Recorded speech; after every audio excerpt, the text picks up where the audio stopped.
Θέλω να σας δώσω μία μικρή ιδέα από το δρόμο που ποδηλατώ αυτή τη στιγμή μέσα στο Βέλγιο. Τι όμορφος που είναι. Η θερμοκρασία είναι υπέροχη για ποδηλασία. Ο δρόμος είναι ασφαλτωμένος, είναι μία ισιάδα. Αυτή τη στιγμή μέσα στο δάσος, πολύ όμορφα, πολύ ήσυχα. Και θέλω να σας δώσω μερικές πληροφορίες που με ρωτήσατε μερικοί. Λοιπόν, δεν είναι η πρώτη φορά που ποδηλατώ, είναι η δεύτερη φορά που βγαίνω στο εξωτερικό. Ποδηλατώ εδώ και 25 περίπου χρόνια, ίσως και λίγο παραπάνω, μέσα στη Βαβαρία.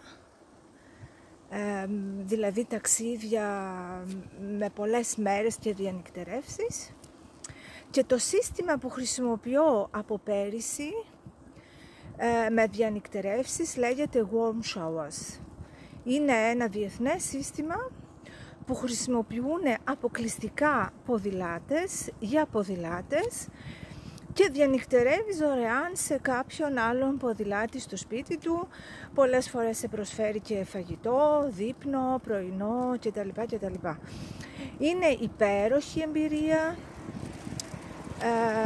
Όλοι αυτοί οι άνθρωποι είναι κάτι πολύ ιδιαίτερο. Μεταξύ των ποδηλατών είναι κάτι ιδιαίτερο που ενώνει τους ποδηλάτες. Είναι δύσκολο να το περιγράψει κανείς, πρέπει να το ζήσει. Λοιπόν, και λίγες πληροφορίες για το ποδηλατάκι μου. Δεν είναι ηλεκτρικό, είναι ένα κανονικό ποδήλατο. Λίγο στα μέτρα μου, γιατί όποιος με γνωρίζει ξέρει ότι είμαι πολύ μικρή, κοντούλα.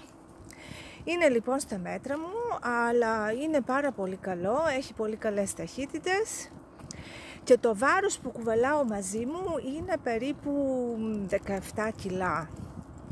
Έχω τα πολύ απαραίτητα, έχω ένα sleepy bag, κάτι για να βάζω στο πάτωμα σε περίπτωση που το σπίτι που θα με φιλοξενήσει δεν έχει ένα στρώμα, πράγμα που συνάντησα μόνο μία φορά.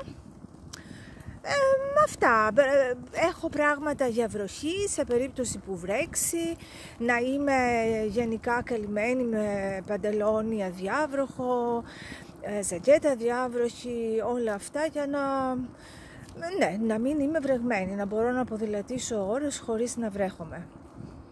Αυτά προς το παρόν. Αν έχετε κι άλλες ερωτήσεις, κάντε τις και θα τις απαντήσω στο επόμενο βίντεο.